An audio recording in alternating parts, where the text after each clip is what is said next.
मंगलम भगवान वीरो मंगलम गौतम प्रभु मंगलम स्थूलीभद्राद्या जैनो धर्मोस्तु मंगलम। असंख्य આત્મા પ્રદેશો છે ને આત્માના, તેઓમાં વિકૃતિ ઉત્પન્ન થાય છે. ક્યારે? જ્યારે પણ આત્મા કષાયોનું સેવન કરે છે, બરાબર, મિથ્યાત્વ વગેરે, જે પણ મિથ્યાત્વ, અવિરતિ, કષાય, યોગ, આ બધુંનું સેવન જ્યારે પણ આત્મા કરે છે, એટલે કે આત્મા પોતાના સ્વભાવ છોડીને વિભાવમાં જાય છે, તો ત્યારે શું થાય છે? આ 8 છોડીને બધા અસંખ્ય પ્રદેશોમાં ભયંકર આંદોલન પેદા થાય છે, આ ઉકળતા પાણીથી પણ ઘણા જ પ્રમાણમાં.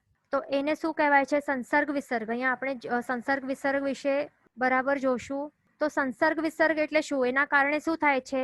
કાર્મણ વર્ગણા તે ઘૂંચાઈ જાય છે આત્મા પ્રદેશોની વચમાં. તો સંસર્ગ વિસર્ગ એ પ્રોસેસ પણ આપણે બરાબર સમજીએ તો એ શું છે?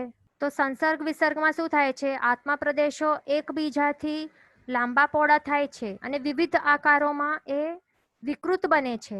એટલે કે હવે સમજો કે આત્મા પ્રદેશો જે છે તેઓ કોમ્પેક્ટલી એક સાથે અહીંયા રહેલા છે. અહીંયા જો આત્મા પ્રદેશો આવી રીતે કોમ્પેક્ટલી એકબીજા સાથે જે પ્રદેશો છે, તો તેઓ એક સાથે અહીંયા આવી રીતે રહેલા છે. તેઓ પછી શું થાય છે? સંસર્ગ વિસર્ગમાં શું થાય છે? એકબીજાથી તેઓ આવી રીતે દૂર થાય છે, અને દૂર થાય છે આટલા બધા, તો ત્યારે આવી રીતે વિસ્તારમાં આવી રીતે આવી જાય છે, બરાબર. તો અને પાછા એની સાથે, એટલે બધાની એકમેક સાથે થઈ જાય છે, એટલે કોમ્પેક્ટ અહીંયા થઈ જાય છે. પછી પાછા છૂટા થાય છે, એટલે છૂટા થાય છે, પાછા કોમ્પેક્ટ થાય છે. આવા પ્રકારે, એટલે એને શું કહેવાય છે? સંસર્ગ વિસર્ગ થાય છે, બરાબર. આ જે પ્રોસેસ આવું જે થાય છે, આમ અને આમ જે થતું જાય છે, તો તે કે આ શું છે? આ વિસર્ગ છે અને આ છે સંસર્ગ, બરાબર. આ એક્સપેન્શન છે, ધીસ ઇઝ એક્સપેન્શન, અને આ છે કોન્ટ્રાક્શન.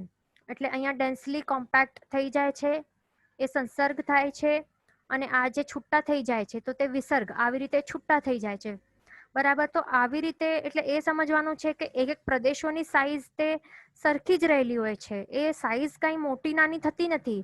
આ એક એક જે પ્રદેશો છે, જે આત્મા પ્રદેશો આ એક એક છે ને, એમની સાઈઝ મોટી નાની નથી થતી. માત્ર આત્મા પ્રદેશો એકબીજાથી દૂર થાય છે, પછી પાછા બાજુમાં આવે છે, બાજુ દૂરમાં આવી રીતે થતા જાય છે. તો આ પ્રોસેસને સંસર્ગ વિસર્ગ કહેવાય છે. અને એના કારણે શું થાય છે? આવા પ્રકારનું જે થાય છે ને, તો એના કારણે હવે અહીંયા જો, અહીંયા જે પણ આપણને ખબર છે કે કાર્મણ વર્ગણા તે ઠાંસી ઠાંસીને સર્વત્ર ભરાયેલી છે. તો એના કારણે આ સંસર્ગ વિસર્ગના કારણે પછી શું થાય છે? કાર્મણ વર્ગણા તે અટવાઈ જાય છે, બરાબર. અને કર્મબંધ, એટલે ક્યાં અટવાઈ જાય છે? આત્મા પ્રદેશો ઉપર અટવાઈ જાય છે, ઘૂંચાઈ જાય છે, અને તેને કર્મબંધ કહેવાય છે. અને પછી પોતાની જાતની જે પણ કાર્મણ વર્ગણા છે, એટલે પોતાની ટાઈપની, તો તે સ્વાભાવિક રીતે તે બીજા સેમ જાતવાળી, પોતાના જેવા સેમ જાતવાળી કાર્મણ વર્ગણાને તે ખેંચતી જાય છે, અટ્રેક્ટ કરતી જાય છે, અને તે ચોંટતી જાય છે જ્યારે જ્યારે પણ કષાયોનું સેવન થાય છે ત્યારે. હવે આગળ આપણે એ જોયું હતું કે એક્ઝામ્પલ દ્વારા એ સમજ્યા હતા કે દ્રવ્ય કર્મ અને ભાવ કર્મ શું છે તે આપણે જોઈ લઈએ. તો એક્ઝામ્પલ સાથે આપણે એ જોયું હતું કે જેવી રીતે પાણીનું ફ્લો થઈ રહ્યું છે, તો ત્યારે પહેલેથી જે પડેલા જે પથ્થરો છે વચવચમાં, તેઓ પાણીના ફ્લોને અટકાવે છે, બરાબર. તો આ જે પથ્થરો પડેલા છે પહેલાથી અને પાણીના ફ્લોને અટકાવે છે, તો તે કોણ છે? જૂના પડેલા કર્મો છે. આત્મા ઉપર પડેલા જૂના રહેલા કર્મો છે, એમને દ્રવ્ય કર્મ કહેવાય છે. અને તેઓ ઉદયમાં આવીને શું કરે છે? આત્મા માટે અનુકૂળતા અથવા તો પ્રતિકૂળતા પેદા કરાવે છે, બરાબર. અને આ વચ્ચે રહેલા જે પણ પથ્થરો છે, એટલે કે દ્રવ્ય કર્મો છે, તો એના કારણે, એટલે આ પથ્થરોના કારણે શું થાય છે? પાણીનું જે નોર્મલ ફ્લો થાય છે, તો પોતાનું નોર્મલ ફ્લો એ છોડીને, નેચરલ ફ્લો છોડીને પાણી ઉછળે છે, સાઈડથી ફેલાઈને ફ્લો થાય છે, અથડાય છે, એટલે અલગ અલગ વિકૃતિ થાય છે એમાં. તો આવા પ્રકારની પરિસ્થિતિને આપણે શું કહીશું? કે આત્મામાં શું થાય છે? આવા દ્રવ્ય કર્મોના ઉદયના કારણે આત્માને એ શું આપે છે? દ્રવ્ય કર્મો અનુકૂળતા ને પ્રતિકૂળતા એ આપે છે, પ્રદાન કરે છે. તો એના કારણે આત્મા પોતાના જે સ્વાભાવિક નેચરલ સ્ટેટ છે તે છોડીને વિભાવ દશામાં જાય છે, વિકૃતિ પામે છે, વિકૃત થાય છે, સંસર્ગ વિસર્ગ જે આપણે જોયું તે બધું થાય છે, બરાબર. એટલે કે કષાયોનું સેવન કરે છે, શુભ અશુભ ભાવો કરે છે. તો એના કારણે ત્યારે શું થાય છે, પાણીનું જે પોતાનું જે નેચરલ ફ્લો તે ચેન્જ કરીને તે સાઈડવેઝ ફ્લો કરે છે ને, તો તેના કારણે પછી શું થાય છે, આગળ સાઈડમાં રહેલા જે પણ કચરાઓ તણખલાઓ જે પણ છે તો તે પણ પોતાની સાથે પાણી ખેંચી લે છે, અને જેના કારણે ફ્લોમાં પણ નોર્મલ નેચરલ ફ્લોમાં પણ અડચણ થાય છે. તો તેમજ શું થાય છે, આ એક્ઝામ્પલથી આપણે શું સમજાય, એનાથી શું એવી રીતે શું થાય છે કે જે શુભ અને અશુભ અધ્યવસાયો, અધ્યવસાય વર્ડનું મિનિંગ આપણને સમજવાનું છે. અધ્યવસાય આપણે આ વર્ડ ક્યારે પણ યુઝ કરીએ તો અધ્યવસાય મીન્સ ભાવ કે પરિણામ, આ ત્રણે સેમ છે. અધ્યવસાય, ભાવ, પરિણામ તે બધું સેમ છે. અધ્યવસાય શુભ પણ હોઈ શકે, અશુભ પણ હોઈ શકે. તો શુભ અને અશુભ અધ્યવસાયોના કારણે આત્મા શું કરે છે, વાતાવરણમાં રહેલા જે પણ નવા કાર્બન વર્ગણાઓનું તે બંધ કરે છે પોતાની સાથે, પોતાના ઉપર. અને આત્માના વિકાસમાં આ અડચણ રૂપ જ બને છે ને. એટલે અહીંયા આપણે શું જોયું આ એક્ઝામ્પલ દ્વારા? હા, અધ્યવસાય એટલે કે ભાવ કર્મ, બરાબર છે. અધ્યવસાય એટલે કે જે પણ અધ્યવસાયનું સેવન કરે છે, દોષોનું સેવન કરે છે, કષાય વગેરે, તેને ભાવ કર્મ કહેવાય છે. અને ભાવ કર્મના કારણે નવા શું બંધાય છે, નવા જે કર્મ બંધાય છે તો તે કોણ છે, દ્રવ્ય કર્મ છે. એટલે અહીંયા આપણે પ્રોપરલી સમજીએ કે શું જોયું આપણે, કે જૂના પડેલા જે કર્મો છે તે દ્રવ્ય કર્મો છે, કે જેઓ ઉદયમાં આવે છે તો ત્યારે ઉદયમાં આવે છે તો તેના કારણે આત્મા શુભ કે અશુભ ભાવો જે ભાવે છે, જે પણ કષાય વગેરે દોષોનું સેવન કરે છે, શુભ કે અશુભ હોઈ શકે છે. તો એને શું કહેવાય છે, ભાવ કર્મ એને કહેવાય છે. એટલે કે જૂના પડેલા દ્રવ્ય કર્મોના કારણે, એટલે એ ઉદયમાં આવે છે, જૂના રહેલા દ્રવ્ય કર્મો ઉદયમાં આવે છે તો એના કારણે કોની ઉત્પત્તિ થાય છે, ભાવ કર્મની ઉત્પત્તિ થાય છે. અને વળી આગળ આ ભાવ કર્મોના કારણે નવા દ્રવ્ય કર્મોનું બંધ થાય છે આત્માને. એટલે આ બંને એકબીજાની ઉત્પત્તિના કારણ બને છે અને આત્માની જે વિકાસ યાત્રાને અટકાવે છે. આત્માનું જે નેચરલ ડિરેક્શન છે, જે ફ્લો છે, તો તેને બદલી નાખે છે, પાણીની જેમ એ બદલી નાખે છે. માટે આપણને આ, એટલે ડિરેક્શન કયું છે, રિયલ એકચ્યુઅલ ડિરેક્શન મોક્ષ તરફનું છે. તો મોક્ષ તરફ જવાની જે યાત્રા છે તો એનું ડિરેક્શન કે ફ્લો બદલી નાખે છે, સંસાર તરફ મોડી નાખે છે, ઓપોઝિટ ડિરેક્શનમાં આડઅવળું ક્યાં પણ એ ફ્લો કરાવી દે છે આત્માને. માટે જ આપણને આ સાયકલ જે છે તો તે તોડવું અતિ આવશ્યક છે. એટલે દ્રવ્ય કર્મના ઉદયમાં આપણને શું કરવાનું, ભાવ કર્મોનું સેવન કરવું જ નહીં. અહીંયા જ આપણને તોડવાનું આ સાયકલને. ભાવ કર્મો આપણને શું કરવાનું તોડવા માટે, સમતા ભાવમાં રહેવાનું, સમતા ભાવ રાખવાના. ન તો રાગ કરવું, ન તો દ્વેષ કરવાનું, ન તો કોઈ કષાયનું સેવન કરવાનું. તો પછી નવા દ્રવ્ય કર્મો બંધાશે જ નહીં ને. અહીંયા જ આપણે બ્રેક કરી દઈએ સાયકલ, તો પછી નવા દ્રવ્ય કર્મો બંધાશે જ નહીં. અને શું કરવાનું, જૂના પડેલા જે દ્રવ્ય કર્મ છે ને, અહીંયા પણ આપણને ટાર્ગેટ કરવાનું. એને કોને, એને પણ ટાર્ગેટ કરવાનું. જૂના પડેલા જે કર્મો છે તો એનો ક્ષય કરવા પ્રયત્ન કરવો. અને જો એ ઉદયમાં આવી જાય તો સમતાપૂર્વક એમને ભોગવી લેવાનું અને આત્મા ઉપરથી છૂટો કરી દેવાનો. આત્મા પ્રદેશ ઉપરથી જ્યારે દ્રવ્ય કર્મો છૂટા પડી જશે તો પછી તેઓ કાર્બન વર્ગણામાં પરિણિત, એટલે ટ્રાન્સફોર્મ થઈ જશે અને વાતાવરણમાં પાછા વિખરાઈ જશે. બરાબર. પછી તે આપણને કંઈ કરશે નહીં. તો આ પ્રોસેસને કહેવાય છે કર્મ નિર્જરા. બરાબર. કર્મ નિર્જરા એટલે શું જોયું, કે આત્મા ઉપર જે પડેલા જે કર્મો છે, દ્રવ્ય કર્મ, તો તેને આપણે આત્મા પ્રદેશો ઉપરથી છૂટો કરવાનું, ખરી નાખવાનું અને વાતાવરણમાં એને વિખરાઈ દેવાનું. એટલે એ ઓટોમેટિકલી વિખરાઈ જાય. તો એને શું કહેવાય છે, કર્મ નિર્જરા કહેવાય છે. પછી આપણે પુણ્ય પણ જોયું હતું. પુણ્ય અને પાપ શું છે?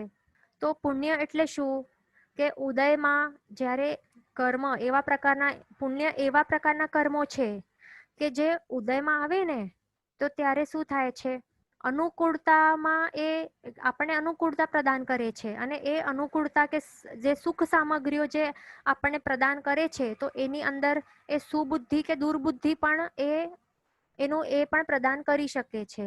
તો આવા કર્મોને શું કહેવાય છે? પુણ્ય કર્મો. આપણે રિપીટ કરીએ, પુણ્ય કર્મો એટલે શું? કે એવા પ્રકારના કર્મો કે જ્યારે તેઓ ઉદયમાં આવે છે તો ત્યારે આપણને અનુકૂળતામાં સુબુદ્ધિ કે દુર્બુદ્ધિ પ્રદાન કરી શકે છે. એવા પ્રકારના કર્મોને શું કહેવાય? પુણ્ય કર્મ. એટલે આપણને આવું થિંકિંગ છોડી નાખવાનું કે પુણ્ય માત્ર આપણને સુબુદ્ધિ જ પેદા કરાવે છે, આવું કાંઈ નથી, કોઈ રૂલ નથી. પુણ્ય તે જ્યારે ઉદયમાં આવે તો ત્યારે દુર્બુદ્ધિ પણ પેદા કરાવી શકે છે, પણ અનુકૂળતા તે એ પ્રદાન કરે છે તો તે તો બરાબર છે, તે તો અવશ્ય અનુકૂળતા પ્રદાન કરે છે, પણ બુદ્ધિ સુબુદ્ધિ કે દુર્બુદ્ધિ કાંઈ પણ એ પ્રદાન કરી શકે છે. પછી પાપ કર્મો શું છે? પાપ કર્મો એટલે કે ઉદયમાં જ્યારે આ પાપ કર્મો એવા પ્રકારના કર્મો છે કે જ્યારે તેઓ ઉદયમાં રહેલા હોય છે, જ્યારે ઉદયમાં આવે છે તો ત્યારે એ પ્રતિકૂળતા આપે છે, અને પ્રતિકૂળતામાં તે સુબુદ્ધિ અથવા તો દુર્બુદ્ધિ એ પ્રદાન કરે છે. અને કારમણ વર્ગણા જે છે તો તે જ્યાં સુધી વાતાવરણમાં રહેલી છે તો ત્યાં સુધી તે કેવી છે? એની ઉપમા આપેલી છે, આ કાચી ભાત સમાન છે. બરાબર, રાઈસ જે છે તો એની સમાન છે. પણ જ્યારે રાઈસને બાફવામાં આવે છે એટલે તે ભાતમાં રંધાઈ જાય છે, ભાતમાં પરિણિત થઈ જાય છે, તો ત્યારે ભાતમાં જે મૂળ રહેલી શક્તિ હતી ચોખામાં, તો તે એક્ટિવેટ થઈ જાય છે. અને તેવી જ રીતે આપણને સમજવાનું છે આ એક્ઝામ્પલ. એટલે હા, એક્ટિવેટ થઈને શું કરે છે? એની અંદર જે પૌષ્ટિક તત્વો રહેલા છે તો તે ખાનારને શુભ અસર અપાવે છે. તો તેવી જ રીતે આ કારમણ વર્ગના પણ શું થાય છે? એમાં જ્યારે એ બંધ થઈ જાય છે આત્મા ઉપર, તો ત્યારે બંધ થયા બાદ તે કર્મમાં પરિવર્તિત થઈ જાય છે અને પોતાના ફળ બતાવે છે. ઉદયમાં આવતા જ એ કારમણ વર્ગણા બંધ થયા બાદ શું થાય? એટલે કારમણ વર્ગણા બંધ થાય છે, એનું બંધ થાય છે આત્મા ઉપર, અને કર્મમાં પરિવર્તિત થઈ જાય છે, અને પોતાનામાં જે રહેલી શક્તિ છે તે એક્ટિવેટ થઈ જાય છે, અને ઉદયમાં તે પોતાનું જે ફળ છે તો તે બતાવે છે. તો તે છે કર્મનું ઉદય. પછી આગળ આપણે શું જોયું હતું? અબાધાકાળ.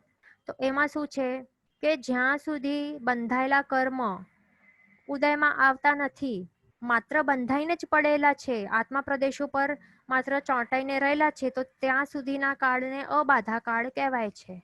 હવે એક્ઝામ્પલ આપણે જોઈએ કે સમજો કે 30 યર્સ આપણા આ જીવનના બાકી રહેલા હોય છે, તો ત્યારે સમજો કે એ ટાઈમે આપણું આયુષ્ય કર્મનું બંધ થઈ જાય છે. એ પણ આવતા ભાવનું, મનુષ્ય ભાવનું આપણું આયુષ્ય કર્મનું બંધ થઈ જાય છે. તો પછી અબાધા કાળ, આ આયુષ્ય કર્મ માટે કેટલી અબાધા કાળ સમજવાની? 30 યર્સ. કારણ કે એ બંધાઈ ગયા, અને જ્યાં સુધી તે ઉદયમાં આવશે નહીં તો ત્યાં સુધી તેને શું કહેવાશે? અબાધા કાળ. આ કાળને કહેવાશે અબાધા કાળ. પછી આગળ આપણે જોયું કે કર્મ સત્તા શું છે? તો કર્મ સત્તા એટલે કે બંધથી લઈને ઉદયના છેલ્લા સમય સુધી જે કર્મો આત્માની સાથે લાગેલા હોય છે તો તેને કર્મની સત્તા કહેવાય છે. એટલે બંધ થઈ ગયું. હવે એક્ઝામ્પલથી સમજીએ કે હવે આ ભાવનું આપણા 30 યર્સનું આયુષ્ય બાકી હોય છે, બરાબર? તો ત્યારે આયુષ્ય કર્મનું, આવતા ભાવનું આયુષ્ય કર્મનું બંધ થઈ ગયું, બરાબર? તો આ 30 યર્સ ગણવાના, કારણ કે અહીંયા બંધ થઈ ગયું કર્મોનું. કયા કર્મનું? આયુષ્ય કર્મનું અહીંયા બંધ થઈ ગયું, અને તે પડેલા છે હવે આત્મા ઉપર, બરાબર? અને આગળ એ કેટલા ટાઈમ સુધી રહેશે? આવતા ભાવમાં મનુષ્યનું ભાવ મળશે, સમજો કે એ 100 યર્સનું આયુષ્ય હશે, તો એ ત્યારે આત્મા ઉપર પડેલા હશે, બરાબર? 100 યર્સ સુધી તે આયુષ્ય કર્મ એ રહેલા હશે આત્મા ઉપર. તો કર્મની સત્તા શું કહેવાશે? ટોટલ 30 + 130, એટલે બંધથી લઈને ઉદયના છેલ્લા સમય સુધી, જ્યાં સુધી તે ક્ષય નથી પામી જતા, ભોગવાઈ કમ્પ્લીટલી ભોગવીને ખરી નથી જતા, તો એ સમયને શું કહેવાશે? એટલે એ ત્યારે શું કહેવાશે કે આ 130 યર્સ સુધી આ આયુષ્ય કર્મ જે છે, આયુષ્ય કર્મ, તો તે 130 યર્સ સુધી એમને આ કર્મની સત્તા આત્મા પ્રદેશો પર રહેલી હતી, એવી રીતે કહેવાય છે, બરાબર? આટલા સુધી આપણે જોયું હતું. અહીંયા ક્વેશ્ચન છે કે પાપ કર્મમાં કેવળ કુબુદ્ધિ આવે કે સહન કરીએ તો સુબુદ્ધિ પણ આવે. આપણે શું કીધું, આપણે પાપ કર્મનું આપણે જોયું ને ડેફિનેશન, તો આપણે શું કહ્યું કે પાપ કર્મ એવા કર્મ છે કે તે ઉદયમાં શું આપે છે, પ્રતિકૂળતા આપે છે, બરાબર. પણ પ્રતિકૂળતાના સમયમાં, એટલે કે પ્રતિકૂળ સામગ્રીઓ આપે છે, પણ એ સામગ્રીઓ ભોગવતા ટાઈમ આપણને સુબુદ્ધિ પણ આપી શકે છે અને દુર્બુદ્ધિ પણ આપી શકે છે. તો એ શું છે એ બધું આપણે ડિટેલમાં જોશું, બરાબર. એટલે જે પુણ્યાનુબંધી પુણ્ય, પાપાનુબંધી પુણ્ય એ વગેરે જે પણ છે કે પુણ્યાનુબંધી પાપ, પાપાનુબંધી પાપ, તો એ બધું છે તો એ આપણે આગળ જોશું, બરાબર. પહેલી ગાથા તરફ આપણે ધ્યાન આપશું. તો પ્રથમ ગાથા શું છે અહીંયા?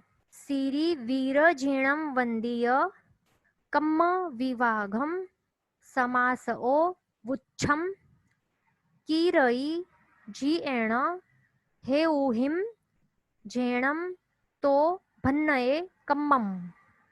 બરાબર. આ ગાથા બધાને બાહાટ કરવાની છે. એની અંદર શું આવે છે?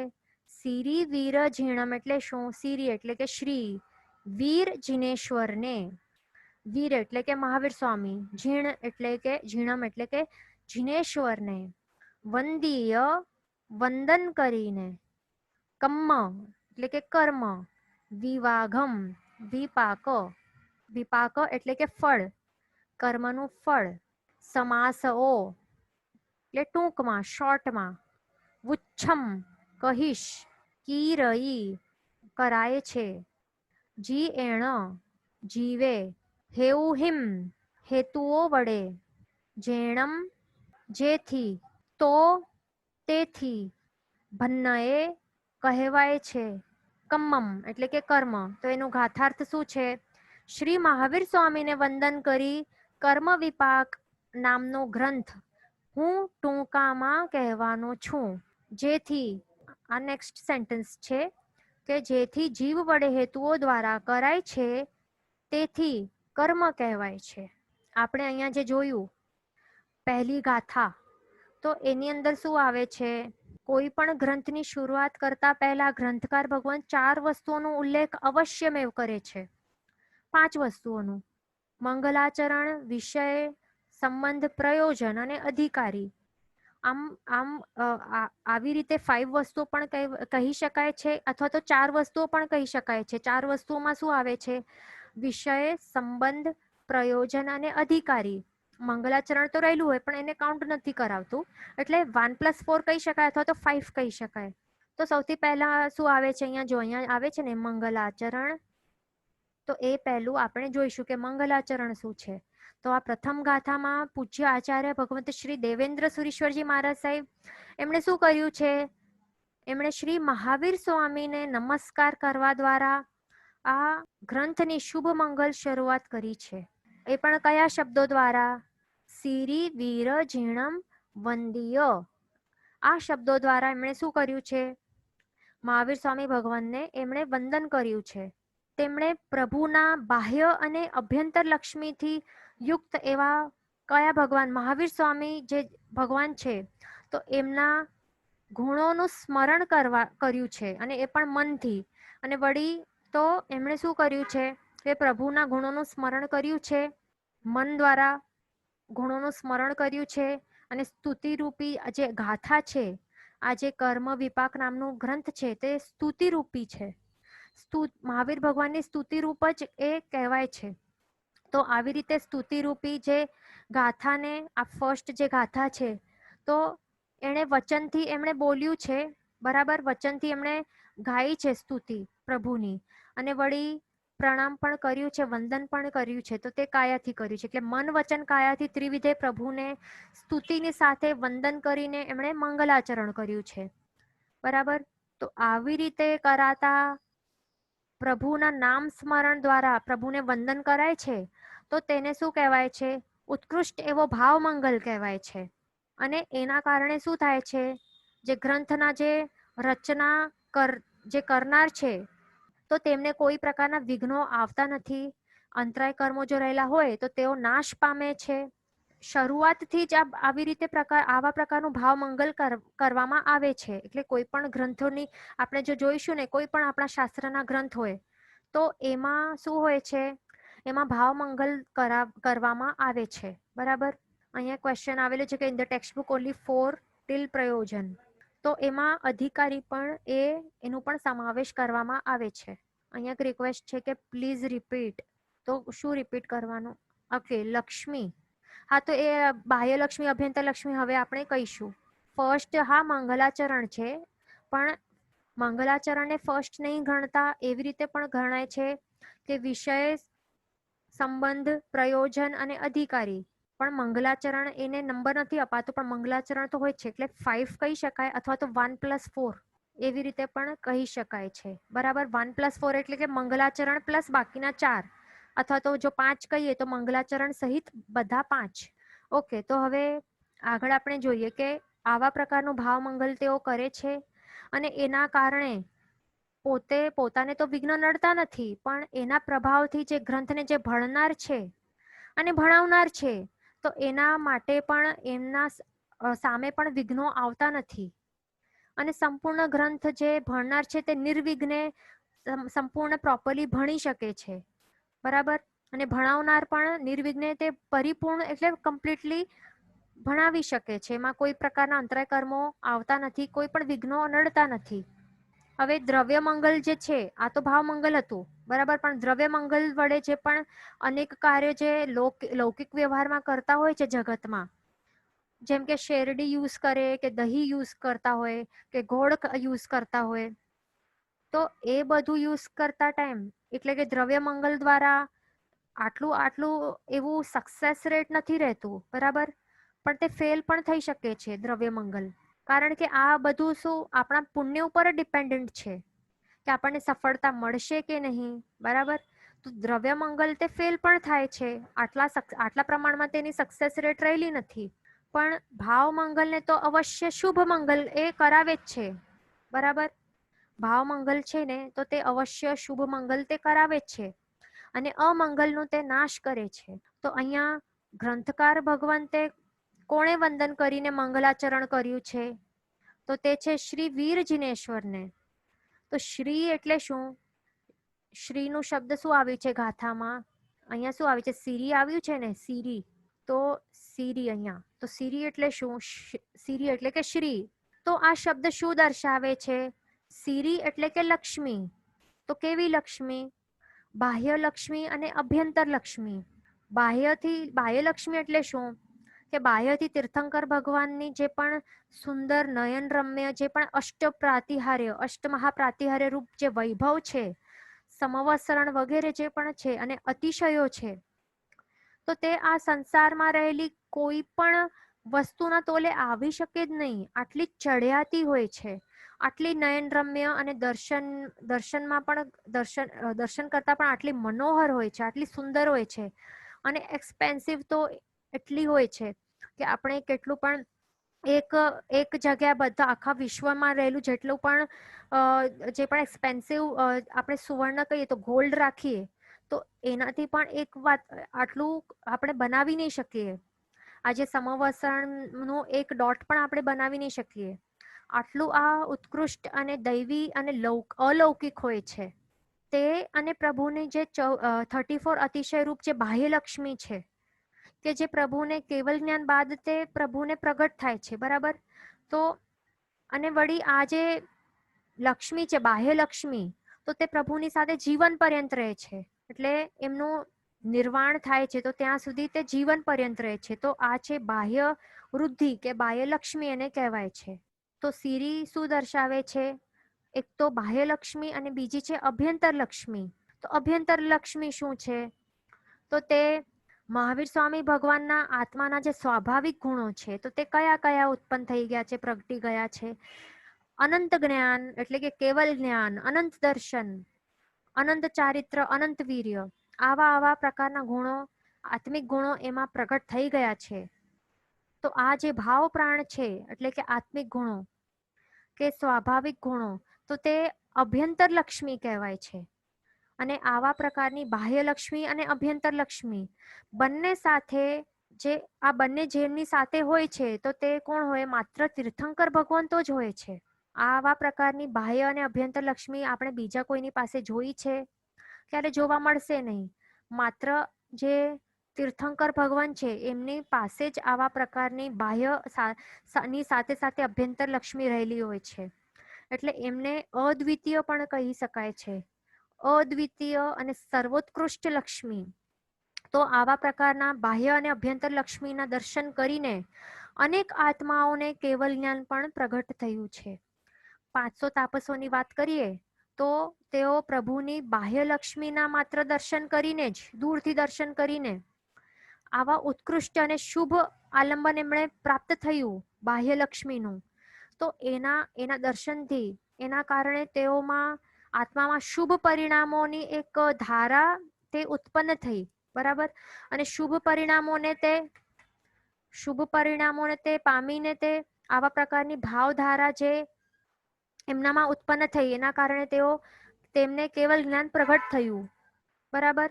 અને બીજું, આ અભ્યંતર એટલે બાહ્ય લક્ષ્મી પણ આટલી જ પ્રભાવશાળી છે, અભ્યંતર લક્ષ્મી પણ આટલી જ પ્રભાવશાળી છે. તો પ્રભુની અભ્યંતર લક્ષ્મીના દર્શન કરવા માટે આપણને શું કરવું પડશે? આપણને આપણી ગુણ દ્રષ્ટિને ખોલવી પડશે, બરાબર. તો આવા પ્રકારની જે બાહ્ય લક્ષ્મી છે અને અભ્યંતર લક્ષ્મી છે, તો એનાથી સુશોભિત એવા મહાવીર સ્વામીને અહીંયા લખેલું છે કે હું વંદન કરું છું, બરાબર. એટલે એવા બાહ્ય અને અભ્યંતર લક્ષ્મી થી સુશોભિત એવા મહાવીર સ્વામીને વંદન કરાયેલું છે અહીંયા. પછી આગળ શબ્દ છે વીર. વીર એટલે શું? હવે તો વીર એટલે કે એના પણ ઘણા મીનિંગ્સ થાય છે, કે વીર એટલે કે સિમ્પલ નોર્મલ મીનિંગ આપણે સમજીએ તો વીર એટલે શું? કે જેમણે ઘોર પરિશ્રમ અને ઘોર પરિસહોને, કષ્ટોને સહન કરીને અને સહન કરતા ટાઈમ એમણે કેવા ઉત્કૃષ્ટ એવા સમતા ભાવ અને સાક્ષી ભાવ રાખ્યા હતા, બરાબર. ઉત્કૃષ્ટ એવા સાક્ષી ભાવમાં રહીને એમણે શું કર્યું હતું? કર્મોને પરાજિત કર્યું હતું. અને આવા ઘાતી કર્મોના એટલે કે જે આત્માના ગુણોનું ઘાત કરે, સ્વાભાવિક ગુણોનું ઘાત કરનાર એવા ભયંકર ઘાતી કર્મોનું એમણે પરાજય કર્યું, એટલે હરાવી નાખ્યું. તો એવું એક મોટું પરાક્રમ કર્યું છે પ્રભુએ. તો આવું જે પરાક્રમ કરે છે, આવા જે દુનિયાના કહેવાય તો મોટામાં મોટું શત્રુ કોણ છે? તો કોઈ વ્યક્તિ નથી, પણ જે ઘાતી કર્મો છે તો તે આ દુનિયાના મોટામાં મોટા શત્રુઓ છે, ભયંકર શત્રુઓ છે. તો એમણે હરાવવાનું એ એક પરાક્રમ જ કહેવાય. એક શૂરવીર કરી શકે એને જ, એટલે જે કરે તો તેને વીર જ કહેવાય. અને એવા વીર કોણ છે? આપણા મહાવીર સ્વામી ભગવાન છે.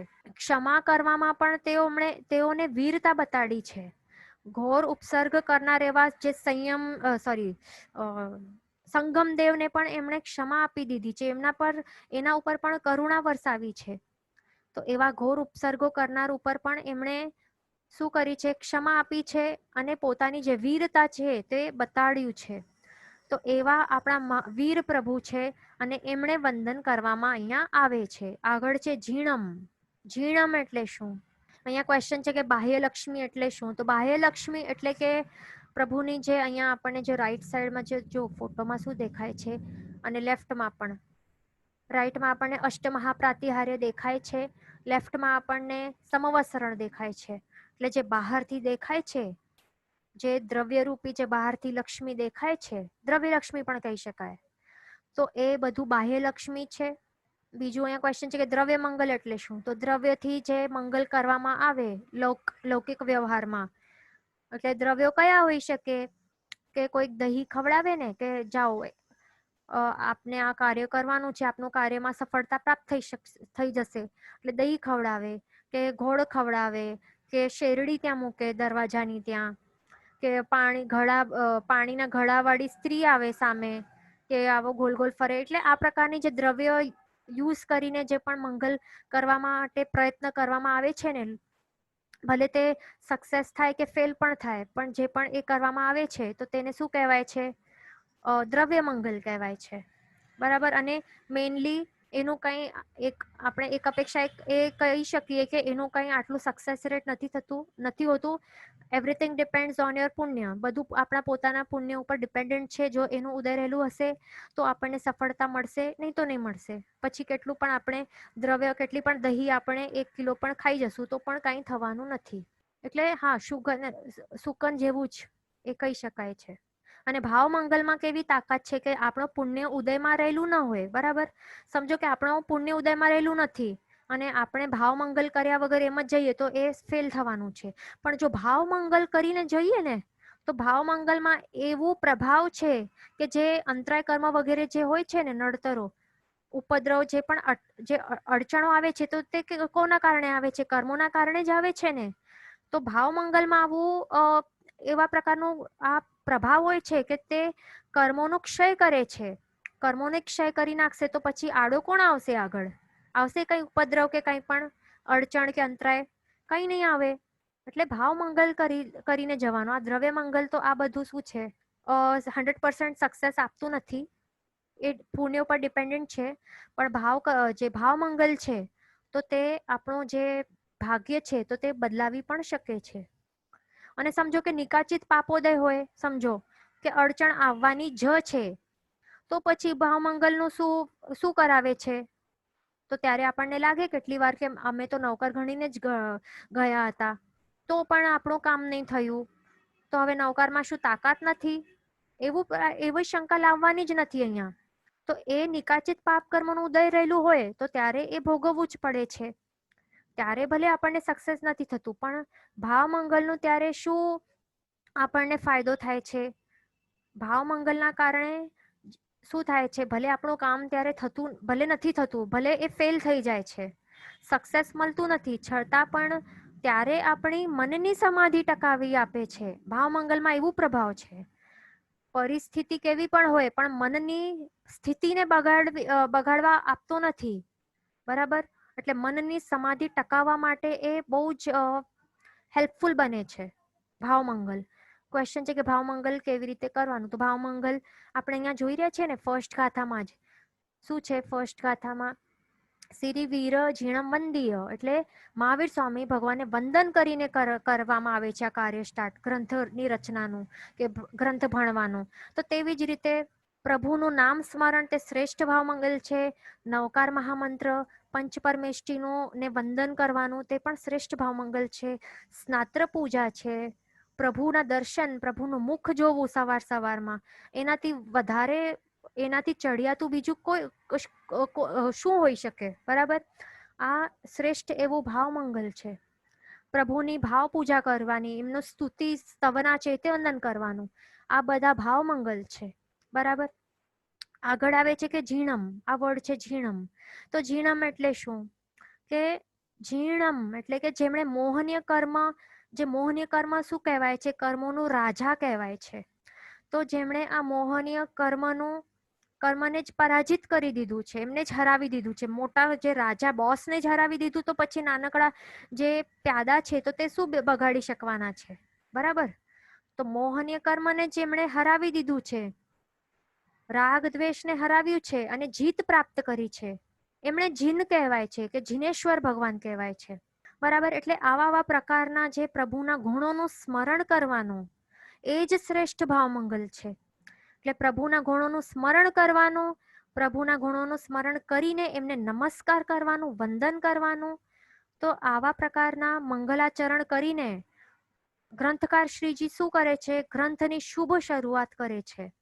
ક્વેશ્ચન છે કે માંગલિક પણ ભાવ મંગલમાં આવે છે? હા, તો આપણે દરેક ક્લાસમાં આપણે સ્ટાર્ટિંગમાં માંગલિક કહીએ છીએ ને, તો તે પણ ભાવ મંગલ છે.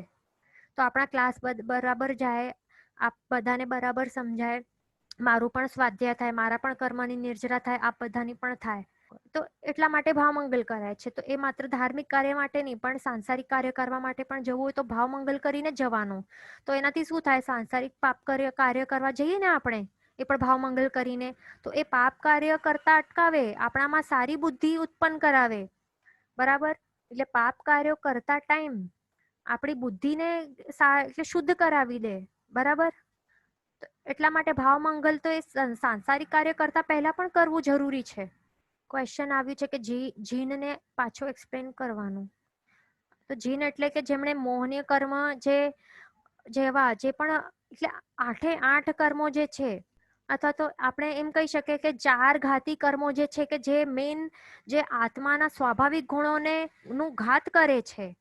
તો એવા આ 4 મેઇન કર્મો, એમાંથી પણ મોહનીય કર્મ તે કર્મોનું રાજા, એને પરાજય જેમણે કરી દીધું તો એમને શું કહેવાય છે? કે જીન કહેવાય છે. રાગ દ્વેષને જેમણે હરાવ્યું છે અને જીત પ્રાપ્ત કરી છે તો તેણે શું કહેવાય છે? જીન કહેવાય છે, કે જીનેશ્વર ભગવાન કહેવાય છે. આગળ હવે બીજો વર્ડ આવે છે ગાથામાં, કમ્મ વિવાગમ. કમ્મ વિવાગમ એટલે શું? કમ્મ વિવાગમ એટલે કે કર્મ વિપાક. તો પૂજ્ય ગ્રંથકાર શ્રીજીએ કમ્મ વિવાગમ દ્વારા શું કહે છે? વિષય કહે છે, કે વિષય એટલે કે મેઇન ટોપિક, એટલે કે આ ગ્રંથનો મૂળ ટોપિક શું છે? કમ્મ વિવાગમ છે, એટલે કે કર્મ વિપાક છે. વિપાક એટલે કે કર્મોનું ફળ. કર્મો જ્યારે ઉદયમાં આવે છે તો ત્યારે શું ફળ બતાવે છે, એટલે કે શું વિપાક આપે છે? તો તે છે કમ્મ વિવાગમ. બરાબર. તો એ આપણા જે ગ્રંથ છે એનો મૂળ ટોપિક છે. અને ગ્રંથકાર શ્રીજીએ આ કર્મોની જે પ્રકૃતિઓ છે એટલે ટાઈપ્સ છે, અને તેના જે અલગ અલગ ફળો જે કર્મો બતાડે છે, અલગ અલગ કર્મો જે અલગ અલગ ફળો બતાડે છે, તો તેના ઉપર ખાસ વિવેચન કરવામાં આવેલું છે. બરાબર. તો આ છે વિષય. એટલે આપણે શું શું જોયું? મંગલાચરણ જોયું, પછી આપણે હમણાં વિષય જોયું. જીન વચન વિરુદ્ધ બોલાયું હોય તો મિચ્છામિ દુક્કડમ. સર્વમંગલ માંગલ્યમ સર્વ કલ્યાણ કારણમ પ્રધાનમ સર્વ ધર્માણમ જૈનમ જયતિ શાસનમ. પ્રણામ.